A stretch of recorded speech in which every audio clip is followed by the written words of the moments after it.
ini ya. Saya membaca buku ya. Ini dulu Dari untuk mumpun ini Ustadz Egel, mumpun merame. Teman-teman di bawah, tolong di follow akun Ustadz Tunggul nih. Iya, Mister ya. Silakan ya, di follow teman-temannya. Nanti kapan-kapan ya, saya buktikan. Saya hanya ingin membuktikan bahwa apa yang dikatakan Guru Ndazuma jadi adalah namanya benar, itu ya. Diambil dari Bible, Yudas Iskat. Gantian bro, aku 1 jam nunggu kamu bicara loh, gantian ya, pakai adab. Jadi sedikit aja nih, apa yang dikatakan Guru Ndazuma, ternyata ada persatuan Yahudi. Aku baca ini bukunya dalam bahasa Inggrisnya ya. Jadi di sini disebutkan, who is the morning star, Jesus or Satan? Siapakah bintang pagi itu, Yesus atau setan? Jadi diperbandingkan antara Yesaya 14 nomor 12 dengan kitab mimpi atau Wahyu 22 nomor 16. Jadi memang di sini disebutkan bahwa kebiasaan Kristen dari sejak berdirinya kitab Yahudi yang mereka marah ini sudah dicolong, kemudian konteksnya dipelintir, arti dan maknanya digeser-geser, dipelintir, serta ada tambahan-tambahan yang bukan dari aslinya. Jadi benar apa yang disebutkan Bang Zuma tadi, terbukti bahwa Morning Star itu adalah Lucifer. Lucifer disembah oleh orang-orang yang neneknya kiper. Standby lagi host. Saya mungkin tambahkan sedikit Pak Ustaz. Jadi begini, saya lihat memang teman-teman dari sebelah ini tidak paham dengan ajaran teologi Bible mereka sendiri. Ini saya jelaskan sedikit ya supaya mengerti. Jadi begini, Bible itu terdiri dari 2 penjelasan besar, informasi-informasi dengan ajaran-ajaran. Dengan 3.125 nubuatan. Nah, sementara posisi Lucifer atau bintang timur itu ada di Yesaya 14 ayat 12. Dan ini jelas, Bible sendiri menggenapinya. Dan sudah diterangkan itu. Jadi nubuatan tentang bintang timur itu di Yesaya 14:12 dan digenapi di 2 Petrus 1 ayat 19. Silakan Anda buka dan Anda lihat judul perikopnya di atas. Jadi nubuatan ini memang harus digenapi. Jadi semua nubuatan dalam perjanjian lama menurut ajaran teologi itu digenapi di perjanjian baru. Dan kita perlu lihat histori sejarah bahwa bintang timur itu tidak ada 2 atau 3, tapi cuma ada 1 yang diceritakan dalam Bible. Sementara dalam Bible di Yesaya 14:12 itu adalah 1 bintang timur, bintang fajar atau bintang Venus itu digenapi di 2 Petrus 1 ayat 19. Lalu diteruskan dan disematkan di Wahyu 22 ayat 16 tersebut. Jadi kalau dikatakan bintang timur di Yesaya 14 dengan bintang timur di Wahyu berbeda, ini salah persepsi karena Bible tidak menjelaskan seperti itu. Memang betul perikopnya itu di Yesaya 14 itu judulnya itu ejekan terhadap Raja Babel yang mulai dari Kejadian 11 itu. Tapi perlu kita ketahui bahwa Yesaya 14:12 ini masuk daftar nubuatan yang harus digenapi di perjanjian baru. Dari 3.125 nubuatan dalam perjanjian lama itu harus digenapi di perjanjian baru, dan perjanjian barunya itu menggenapi di 2 Petrus 1 ayat 19 tentang bintang timur. Jadi apa yang dijelaskan Bang Suma itu betul. Itu tidak ada salahnya, bahwa ketika makna sebagai orang suci Yesus ini bergeser disematkan ke bintang timur yang ada Lucifer. Kalau kita lihat sendiri Lucifer ini adalah pimpinan paduan suara, malaikat pimpinan paduan suara di surga yang dibuang dari surga karena kesombongannya. Ini adalah Lucifer. Lux itu artinya cahaya dalam bahasa Latin, Sifer itu artinya pembawa, jadi pembawa cahaya. Jadi ketika Guru Ndasuma menghubungkannya dengan Kisah Rasul 9 di mana Paulus bertemu katanya bertemu dengan Yesus, betul. Kenapa? Karena memang Lucifer itu pembawa cahaya dan tidak ada 2 atau 3 dalam Bible. Bible hanya menceritakan 1, dan nubuatan di Yesaya itu di 2 Petrus 1 ayat 19 itu yang perlu kita pahami bersama. Nah, memang saya lihat pemahaman teman-teman Kristen ini dengan Bible-nya minim, maksud saya minim karena memang mungkin mereka tidak pelajari begitu. Bahkan ketika berdebat saya lihat begitu informasi itu didudukkan dalam ajaran, dan ajaran didudukkan dalam informasi. Ya sebenarnya tidak bisa begitu. Ketika Bible kita kaji, kita harus mendudukan informasi di informasi dan ajaran di ajaran. Jangan kita putar balik. Ajaran kita dudukan informasi, informasi kita dudukan di ajaran. Akibatnya berakibat fatal. akhirnya menghujat. Nah, itu sudah berkali-kali saya jelaskan. Nah, kalau kita kaji bintang timur ini, ada Dewa Perforus atau mitologi Yunani, ini juga ada kaitannya memang dengan 25 Desember, dengan yang lain. Kenapa saya katakan seperti itu? Karena memang Bible itu baru dikanonikan tahun 364 di Konsili Laodikia itu, di mana Romawi punya otoritas penuh untuk merubah, mengkonsep ulang, bahkan menulis ulang Bible ini dan memasukkan mitologi-mitologi dewa mereka ke dalam Bible kanonik. Ini maksudnya seperti tadi yang dijelaskan Bang Suma, saya tidak usah jelaskan ulang lagi ya.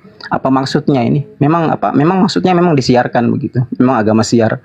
Jadi seperti itu kira-kira. Nah, silakan dilanjut. Mantap Bang Gotu, saya banyak menimba ilmu juga dari Anda. Lanjut host, standby. Assalamualaikum warahmatullahi wabarakatuh. Waalaikumsalam warahmatullahi wabarakatuh. Waalaikumsalam warahmatullahi wabarakatuh. Untuk kawan-kawan semua minta tolong je aku ni, pololok ni akun ini ni. Karena apa? Yang satu dimatikan itu karena aku buka ensiklopedia Katolik. Ada tu orang tua tu 93 tahun men. Kahwin dia sama budak kecil 12 tahun. 5 anak keluar dari situ, jadi Tuhan yang satu. Jadi aku buka itu, aku dibantai mereka. Apalagi Bang Juma kan? Kalau Ustaz Juma habislah. Kalau aku dah. Ya. Jadi minta follow je aku di sini, minta follow je, ya. Kedua, aku mau tahukan dulu. Oten Kristen di Indonesia ini itu ada dendam kepada Islam ni, ada kebencian yang mendarah daging gitu loh. Kenapa? Ya. Aku buka sejarah dikit je ni. Dulu pada zaman penjajah dulu, nenek datuk itu pengkhianat semua tu. Sikit je yang baik, tapi kebanyakannya pengkhianat. So kenapa?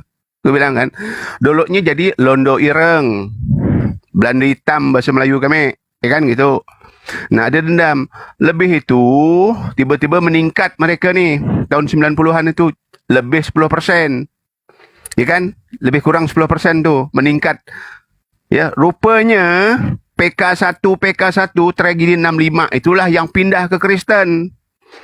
Makanya kebencian terus mereka, ada dendam gitu, ada dendam politik. Karena ajaran komunis dengan ajaran Oten ini lebih kurang 11-12. Licik, berdusta, memfitnah, menghujat. Nah, itu ajarannya. Kan gitu. Adu domba, ya.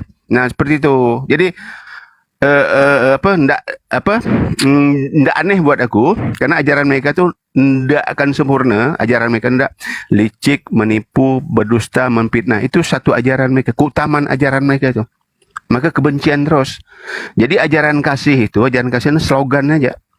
Slogan yang mereka buat ya pada abad ke-19 akhir, setelah mereka jadi pecundang semua di negeri-negeri jajahan mereka, jadi pecundang semua tuh hotel-hotel, baru bikin ajaran kasih, ajaran itu baru dibikin mereka tuh baru, ya kan?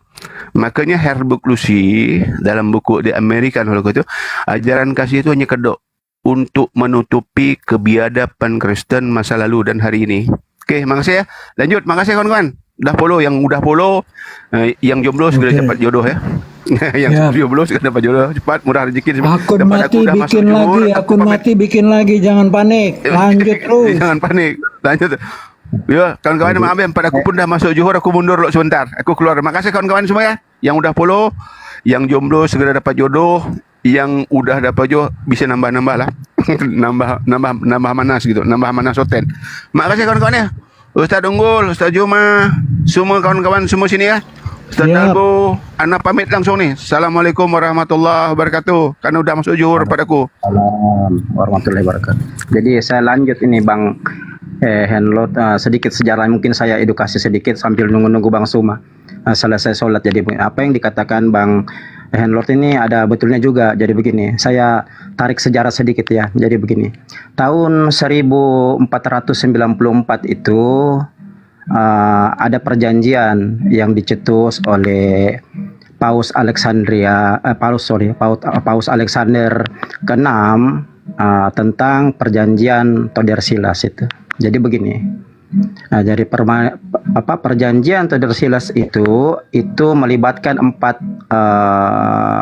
negara. Yang pertama itu Portugis, Spanyol, terus Belanda dan Inggris. Jadi di sini awal mula penyiaran agama itu. Jadi setelah dicetus oleh Kepausan Alexander, ini dirapatkan dalam sidang besar dan yang akhirnya dikenal dengan nama Perjanjian Tordesillas tersebut, di mana Portugis dan Spanyol itu diberikan wilayah masing-masing untuk menyebarkan agama. Lahirlah tiga istilah atau 3G, Gold, Glory, Gospel.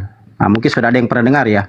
Ini awal mula penyiaran agama Kristen Katolik di seluruh dunia. Sebelum lahirnya Protestan tahun 1517. Jadi begini, perjanjian ini memberikan mandat kepada Spanyol, Portugis, Belanda dengan Inggris untuk menjalankan Gold, Glory, Gospel tersebut. Saya jelaskan dulu apa ini Gold, Glory, Gospel ya, supaya kita ada edukasi sedikit, ada pengetahuan sedikit. Gold, Glory, Gospel atau 3G itu gold yang pertama. Gold itu berarti harta atau kekayaan. Di mana ketika Belanda, Portugis, Inggris, Spanyol masuk ke satu wilayah, mereka berusaha mengeksploitasi kekayaan alam tersebut lalu mengambil ke negara mereka. Itu yang pertama. Yang kedua adalah glory. Glory ini adalah kejayaan, di mana ketika mereka melakukan ekspansi itu berusaha menjajah satu negara.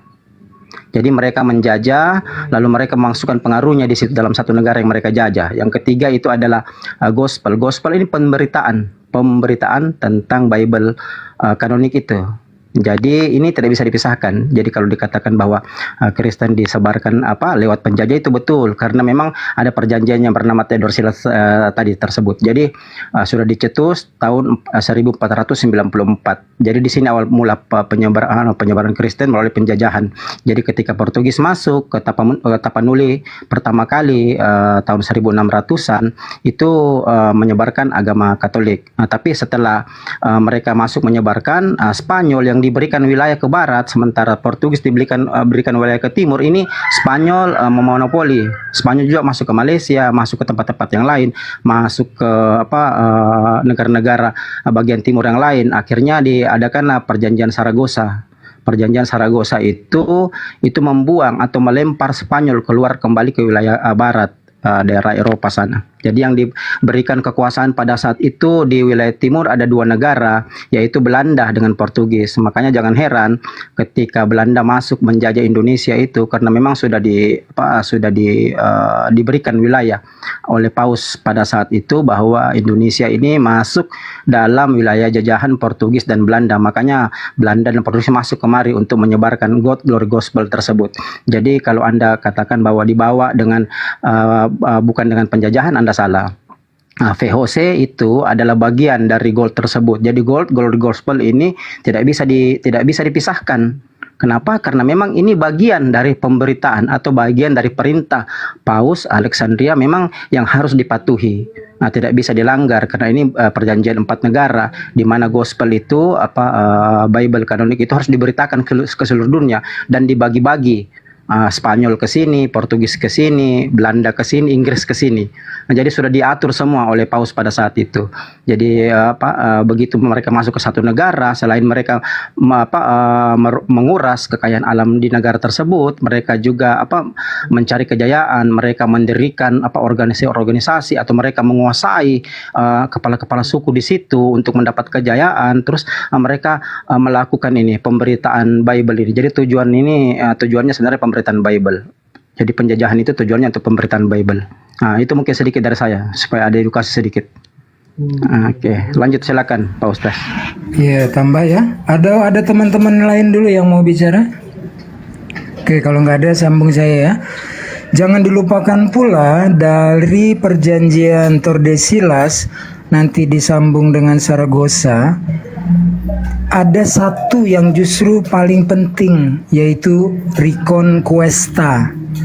Kalau saja mereka semboyannya gold adalah mencari kemakmuran dengan cara penjajahan, perampokan dan begal, berarti cuma serakah.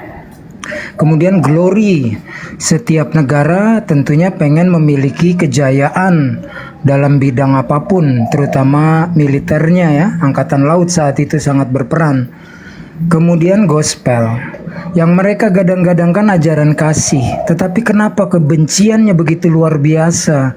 Pemaksaan di peristiwa Inkuisisi Spanyol, Yahudi dan Islam yang tidak mau memeluk Kristen metongkan. Mereka muncul juga satu ini yang terlupakan, 3G plus R plus R, Reconquesta, semangat balas dendam. Dari apa balas dendamnya? Mereka sangat membenci Islam karena keduniawian mereka, kejayaan mereka, kekuatan gereja-gereja itu hancur luluh berantakan oleh Islam. Ya, yang ketika berperang punya aturan, tidak ada orang dipaksa. Kalau kau nggak masuk Islam, kami metongkan, nggak ada.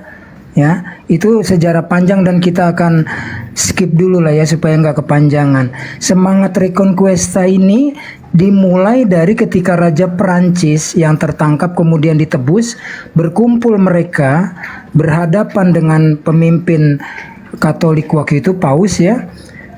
Dia bilang nih, raja yang dibebaskan, kita tidak akan pernah bisa menang melawan pasukan Islam. Karena mereka menang dua-duanya. Menang yang pertama, menang janahnya atau surganya, mereka percaya betul mati syahid. Sementara pasukan kita cinta dunia dan takut mati. Lalu menang yang kedua, menang perangnya. Mereka memang berperang itu untuk mencari mati, bukan untuk mencari kejayaan semata. Lalu bagaimana dirapatkan? Yang pertama, jauhkan pemuda-pemuda dari ulama-ulama. Yang kedua, sisipkan mereka nilai-nilai keduniawian. Artinya sudah perang Ghauzul Fikr, perang pemikiran. Perang pemikiran ini jauh lebih dahsyat ketimbang dengan pedang, ya. Nah, nanti akan muncul tuh gerakan-gerakan misionaris masuk di Indonesia dengan Zending dan seterusnya dan seterusnya.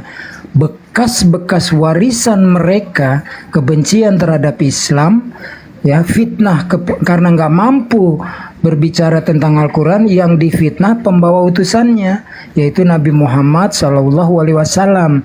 Ngomong ilmu tidak, memfitnah pula. Tidak ada satupun umat Islam yang mengatakan contohnya begini, itu lihat si tua bangka umur 90 tahun menikahi maminya Yesus, nggak ada. Karena kita tidak pernah diajarkan untuk kebencian. Sebagai penutup, ajaran kasih yang mereka gadang-gadang adalah kebohongan terbesar dalam sejarah peradaban manusia. Lanjut host, standby lagi.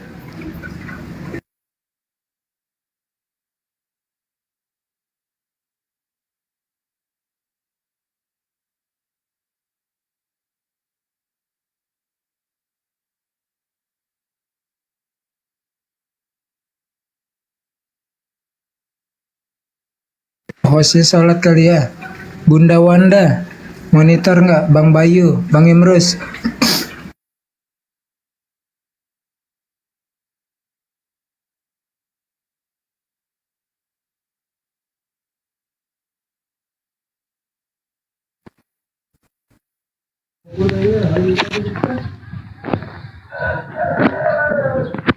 Lanjut Bang Gotu, yang lain mungkin sedang sholat ya.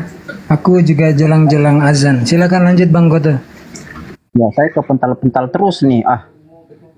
Jaringan mungkin, tapi sinyal ya. Ya, tapi tadi penjelasan saya sempat didengar ya sampai habis. Jelas kok. Lalu setelah saya ngomong baru Bang Gotu terpental. Ya, tadi perjanjian Tordesillas tadi lengkap ya. Ya, jadi memang kita tidak bisa sangkali karena itu fakta sejarah. Nah, silakan di-cross-check sejarahnya di mana perjanjian itu memang dilakukan oleh keempat negara tersebut untuk membawa glory gospel ini. Jadi minta tolong teman-teman di sebelah jangan menutup mata tentang sejarah ini karena memang ini sejarah, tidak bisa dibantah. Begitu. Masuk ke Indonesia saja itu kan melalui perjanjian ini. Seandainya saja Indonesia bukanlah wilayah salah satu wilayah yang diperuntukkan atau tujuan mereka, mungkin Indonesia tidak akan jadi jajahan Belanda atau Portugis. Tapi karena memang masuk daftar God Glory Gospel, jadi Indonesia salah satu negara yang masuk daftar penyebaran God Glory Gospel, di mana memberi kekayaan, menjajah dan memberitakan Bible kanonik tersebut. Ya, begitu kira-kira. Nah, terus kalau kita kembali tadi membahas siapa yang tersalib di dalam Bible kanonik, sebenarnya di sini ada dua persepsi. Kalau kita menunjuk dari Perjanjian Lama, itu mengarahnya ke Yudas. Ketika kita membaca Ulangan 27 ayat 25 dan Ulangan 21 23 kan merujuknya ke Yudas. Tapi kalau kita lihat dari histori sejarah, ada salah satu Kristen yang berdiri setelah penghancuran Bait Suci itu selain dari Ebionik, ada namanya Kristen Basilidian. Nah, ini Kristen ini menolak penyaliban Yesus. Menurut mereka yang disalib itu adalah Simon orang Kirene yang menggantikan Yesus ketika Yesus memikul salib. Simon orang Kirene menggantinya. Nah, ini menurut mereka, ajaran mereka. Jadi ada dua persepsi. Tapi kalau kita merujuk dari tata cara Yahudi tentang penyaliban, atau kita merujuk dari tradisi Yahudi, tidak boleh sebenarnya orang disalib itu adalah orang yang tidak bersalah. Sementara kalau kita lihat atau membaca surat Pontius Pilatus kepada Kaisar Tiberius pada saat masa penyaliban, ini Pontius Pilatus sendiri tidak mau menyalibkan Yesus karena Pontius berkata bahwa saya tidak mendapatkan kesalahan dari orang ini dan saya tidak mau menanggung kesalahan dari darah orang ini. Nah, jadi sebenarnya bisa kita pastikan karena berbagai alasan, banyak alasan, berikut histori sejarahnya bahwa yang disalib itu bukan Yesus itu banyak. Bahkan Kristen-Kristen awal itu menolak semua. Kelompok-kelompok Nasrani juga menolak penyaliban Yesus, yang menurut mereka bukanlah Yesus yang disalib. Nah, kan kira-kira seperti itu. Saya sudah menjelaskan berkali-kali nih, ada kurang lebih 10 alasan bahwa Yesus bukanlah yang disalib. Ya, termasuk dari tradisi Yahudi tersebut tadi, di mana saya katakan tadi ada 3.125 nubuatan yang harus digenapi. Salah satunya adalah Ulangan 27 ayat 25, Ulangan 21 23 ini masuk daftar nubuatan 3.125 nubuatan dalam Bible yang harus digenapi, dan ini sudah digenapi. Nah, siapakah di situ? Di situ kan diterangkan bahwa yang terkutuk, yang tergantung di kayu salib itu adalah orang yang bersalah, penerima suap. Sementara Yesus ketika mengangkat muridnya dan berbicara dalam salah satu perjamuan kudus, Yesus berkata bahwa dari antara kalian ini ada salah satu yang iblis. Maksud kata Yesus ini kita harus pahami, kita harus telaah bersama-sama bahwa siapa yang dikatakan Yesus itu iblis. Ya, kan kira-kira begitu. Apa tadi yang dikatakan Gurunda Suma itu betul. Semua itu ada kaitannya. Kalau kita pelajari baik-baik Bible, kita pelajari tentang nubuatannya, kita pelajari isi nubuatan tersebut yang kesekian ribu, apakah ini sudah digenapi dalam perjanjian baru, kan begitu. Nah, jadi saya mau katakan begini, Bible kanon itu sebenarnya adalah bukan Injil. Kenapa saya katakan itu hanya berupa the group of notes. Dari Lukas 1 ayat 1 itu akhirnya dikanonikan di tahun 364 itu kita perlu pahami. Bible Injil berbicara tentang nubuatan, itu akan digenapi semua mulai dari perjanjian lama dan digenapi di perjanjian baru.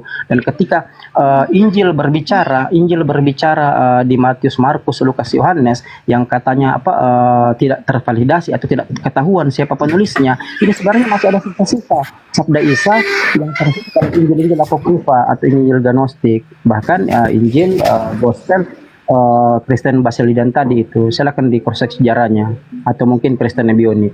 Nah, begitu kira-kira. Jadi kalau kita bicara tentang nubuatan tentang bintang timur, itu memang harus digenapi karena memang sudah ada nubuatannya dalam perjanjian lama. Dan saya sudah katakan tadi digenapi di 2 Petrus 1 ayat 19. Jadi kalau dikatakan kita tidak bisa menyebut siapa yang disalib, sebenarnya salah, karena kalau kita merujuk perjanjian lama kan memang sudah jelas siapa yang disalib.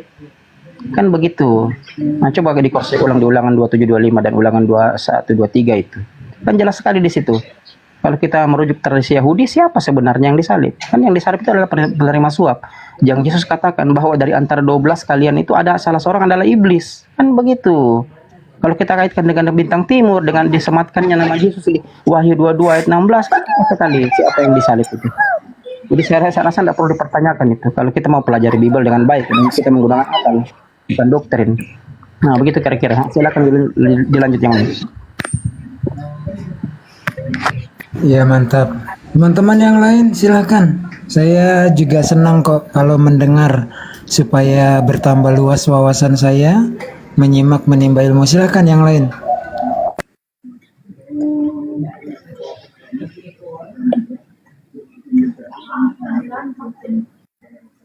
Silakan lanjut Ustadz, lanjut. Nyimak. Ya mengisi kekosongan ya teman-teman. Sambil Misteri kita itu apaan? Uga Ustadz gak? Sambil kita ya ini Mr. Y alias Pandito Acong generasi 18 nak iya.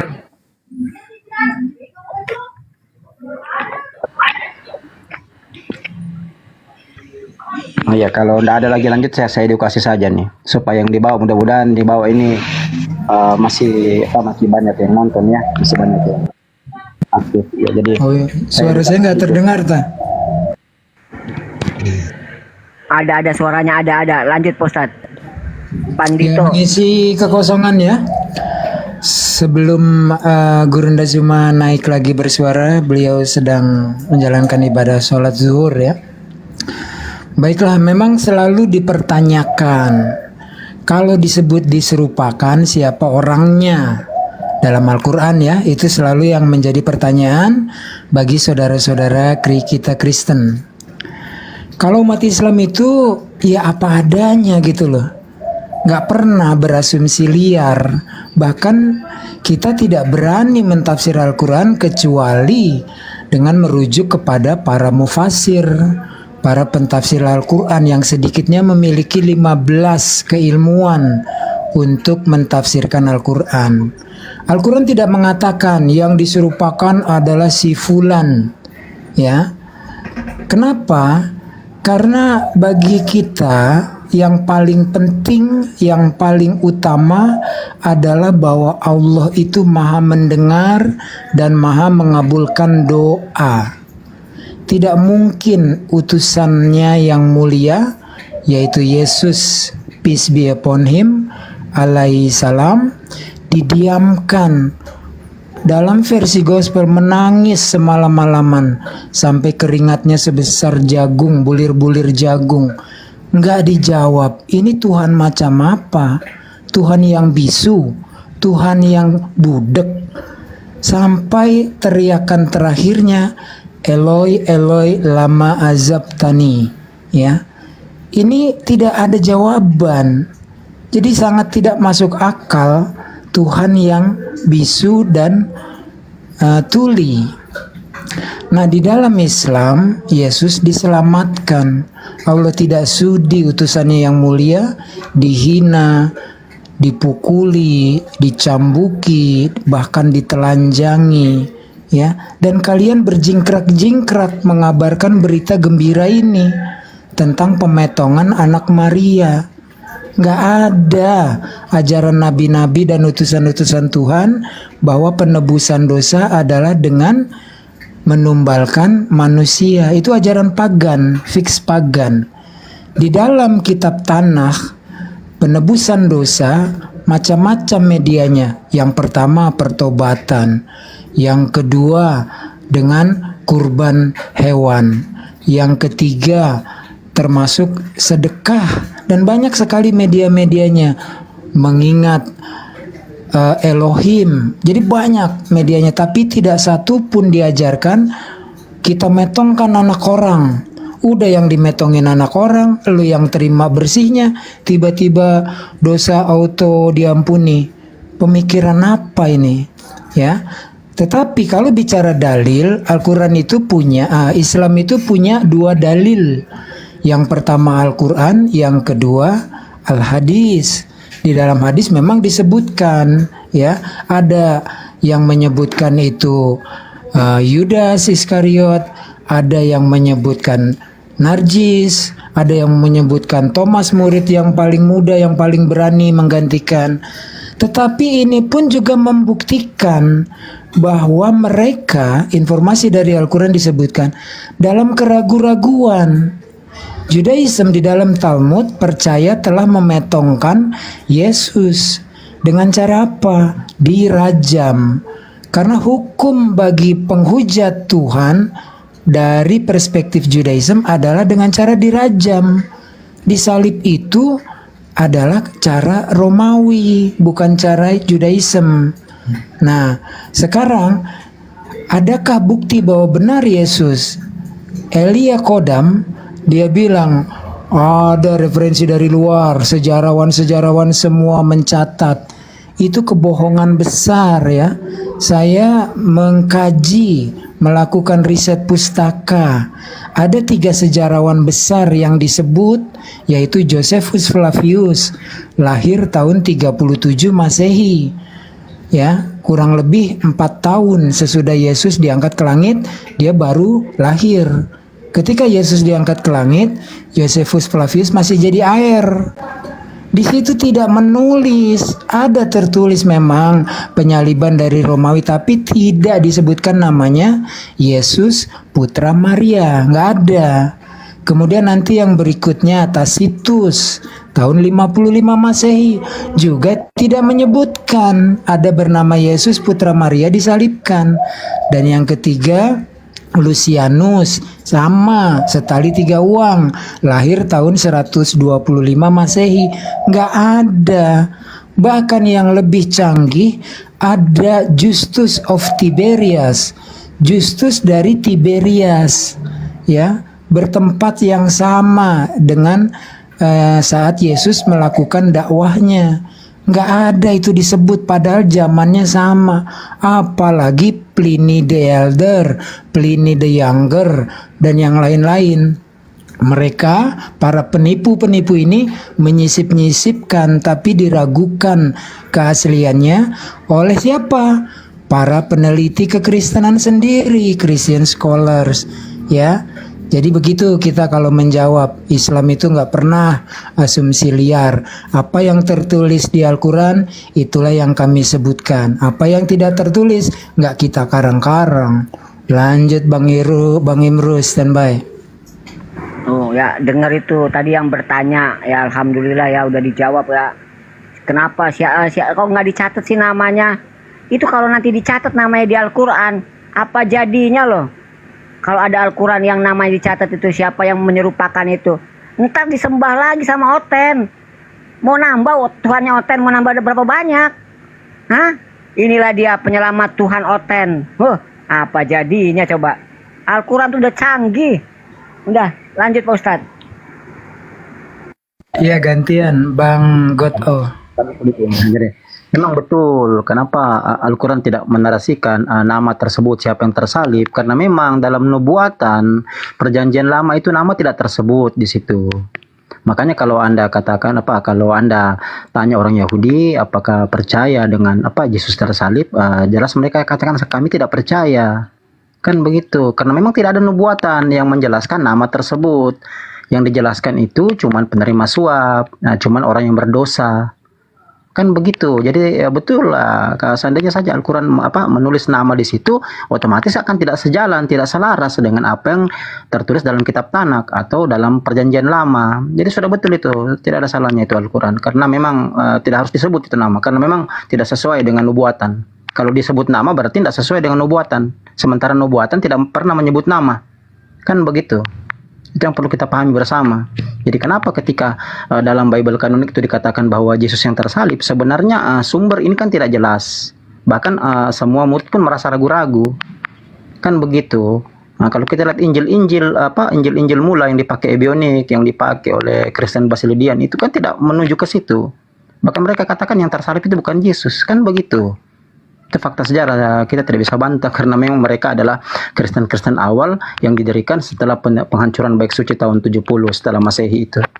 Nah, jadi begitu. Dan kalau kita bicara tentang penyaliban, tidak satupun nubuatan dalam perjanjian lama bahwa dikatakan Yesus itulah yang tersalib. Yesaya 9, Yesaya 53, itu tidak ada menyebut nama di situ. Sama sekali tidak ada menyebut nama. Itu yang perlu kita pahami. Jadi nanti namanya itu baru ada setelah Bible dikanonikan. Ya kan begitu. Nah begitu mungkin, lanjut Pak Ustaz, silakan. Mantap, sambung menyambung kita ya, pingpongan. Jadi betul sekali ya kata abang kita ini, Abang Gato atau Abang Gotu ya, bahwa tidak satu pun nubuatan di dalam kitab Tanakh diperuntukkan untuk Yesus. Tetapi bapak-bapak gereja selalu mencari cocokologi agar seolah-olah kisah-kisah di dalam gospel telah dinubuatkan. Ambil contoh dari kisah kelahirannya ya, itu dioprek-oprek dari Yesaya 7 nomor 14 ya, dioprek-oprek ini. Jadi seolah-olah adalah untuk maminya Yesus dan Yesus. Di situ disebutkan Ha'alma, perempuan muda, bukan seorang perawan, lain lagi tuh ya untuk arti kata perawan. Nah, kemudian mereka katanya Matius akan menyebutnya dengan sebutan Immanuel. Nah, ini kan kebohongan. Tidak ada ketika Yesus lahir, maminya dan orang-orang di sekitarnya sampai Yesus disalibkan versi gospel memanggilnya dengan Immanuel. Tetapi itu sekarang udah parah lagi tuh, dan mereka akan menyebutnya Yesus. Jadi gabrul ini ya, rubah-rubah sana, rubah-rubah sini. Demikian pula ketika Lukas di 24 nomor 44 sampai 46.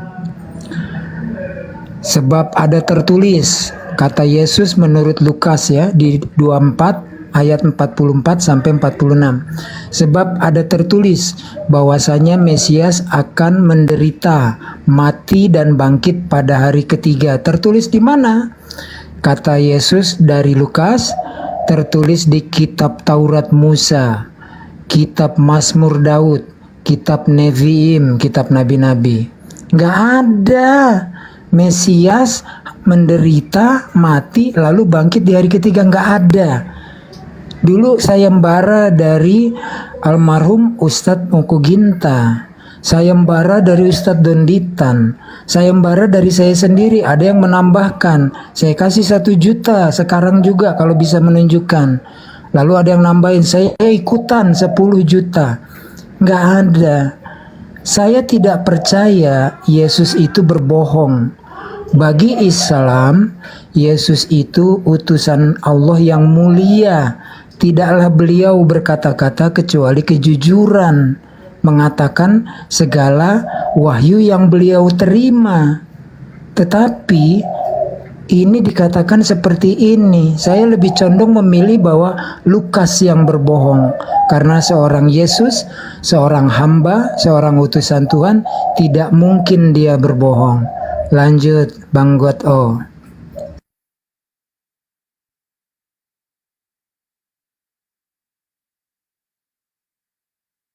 Nah, ini juga ya, mungkin sedikit aja ya. Ketika Yesus di atas kayu salib itu kan dia kan dikasih minum racun kan. Nah, kalau benar dia benar-benar Yesus yang Anda maksudkan ini adalah Nabi Isa, mustahil ada seorang nabi yang mati kematiannya itu karena minum racun. Ya, nggak ada catatannya seluruh para nabi dan rasul walaupun mati dibunuh, tapi nggak ada satupun yang mati karena racun. Ya, nggak ada. Karena menyalahi SOP. Ya, di seluruh di buku-buku itu seorang nabi itu nggak akan mati. Tanda-tandanya dia itu kalau dia nabi dan rasul itu dia kalau diracun nggak akan mati. Makanya mustahil ketika ada orang Kristen mengatakan baginda Rasulullah SAW mati diracun. Itu mustahil. Ya, kenapa? Kalau benar baginda Rasul mati diracun, hari ini suku Yahudi Khaybar itu nggak ada. Nggak ada itu. Ya, habis pasti dia itu. Pasti perpecahan, peperangan ada di mana-mana saat itu. Kalau benar baginda Rasulullah SAW mati diracun, nggak ada tandanya seorang rasul itu, seorang nabi, dia nggak akan mati karena racun. Jadi kalau Yesus di atas kayu salib mati diracun, berarti bukan Yesus itu. Bukan nabi, bukan. Nggak bisa mati kalau cuma racun. Tapi kalau bisa mati dibunuh, iya bisa. Silakan lanjut Pak Ustadz.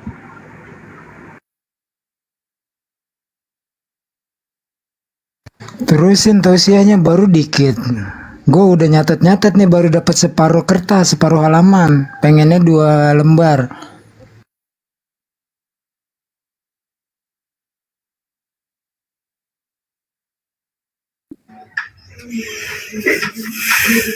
Assalamualaikum warahmatullahi wabarakatuh. Waalaikumsalam warahmatullahi wabarakatuh. Lanjutlah isi sebelum Guru Ndazuma balik lagi. Masih sholat kali ya, Guru Nda? Iya masih, tadi pamitnya sholat. Mungkin sekalian zikir atau baca Al-Quran. Jadi begini Bang, dari sisi pandangan saya, karena pernah juga di sebelah, ya. Kalau mengenai kekristenan ini Bang, ajaran-ajaran yang dibawakan oleh Nabi Isa alaihissalam atau Yesus Hamasiah itu diplesetkan oleh bapak-bapak gereja dari konsili pertama kan gitu. Sementara Nasrani mula-mula itu tidak ada, yang didirikan oleh Petrus itu tidak menyembah kepada Yesus, tidak pentuhan, mereka itu hanya pengikut. Dan Petrus juga pada zaman itu tidak pernah berdakwah di luar dari Bani Israel atau orang-orang yang tidak bersunat, kan begitu. Nah, si Paulus ini berselisih paham kepada si Kepas, yaitu Petrus. Sementara Petrus ini telah diamanahkan oleh Yesus untuk kunci surga. Yesus telah mengamanahkan kepada Petrus kunci surga. Nah, sementara waktu mereka berselisih paham, jadi yang timbul pertanyaan saya selama ini, apa dasar Paulus untuk berselisih paham kepada Petrus ini? Sementara Yesus telah mengamanahkan kunci surga kepada Petrus, dan Yesus berkata, di atas batu ini akan kudirikan jemaatku. Begitu. Jadi ajaran Yesus ini tidak pernah menyeru kepada Bani Israel bahwa Tuhan kita itu 3 pribadi 1 hakikat. Tidak pernah. Yesus tidak pernah menyeru kepada Bani Israel untuk Tuhan itu ialah 2 natur. Dirinya adalah 2 natur. Tidak ada. Bahkan Yesus berseru kepada Bani Israel, mengatakan, untuk memperoleh hidup yang kekal itu ialah mengenal Engkau satu-satunya Allah dan Yesus Kristus yang Engkau utus. Ini utusan ini apa? Utusan itulah penyampai firman. Firman Tuhan kepada umatnya. Dan Yesus itu diutusannya kepada Bani Israel, bukan kepada umat manusia. Itu pemahaman saya selama ini, Bang. Makanya dari sisi ketuhanan Yesus ini sudah tidak ada yang bisa dipertahankan. Tidak ada yang bisa dipertahankan. Mau dari pernyataan Yesus sendiri yang harus dipercayai, atau pernyataan dari Paulus atau bapak-bapak gereja. Itu harus ada perbandingan sebenarnya bagi yang berakal. Begitu Bang. Terima kasih Pak Ustadz. Silakan Bang, dilanjut. Siap. Mantap Bang Bayu ya. Nah beginilah ya. Kita itu ketika mencari Tuhan yang benar, bahkan di dalam gospel sendiri pun terang benderang itu ya. Walaupun tidak semuanya adalah benar perkataan Yesus, kalau menurut penyelidikan 70-an sarjana-sarjana teologi di Amerika dan Eropa, hanya 18, sekian persen lah yang benar-benar perkataan Yesus, sisanya bukan perkataan Yesus. Ya. Nah, ini berarti apa yang dikatakan Yesus tentang hidup yang kekal. Beliau menunjuk kepada satu-satunya Tuhan yang benar, dan beliau menunjuk dirinya sebagai utusan Tuhan, tidak kurang dan tidak lebih. Jadi cari dulu Tuhan yang benar, jangan Tuhan-Tuhanan. Lalu yang kedua, cara beribadah. Siapa yang mengajarkan beribadah?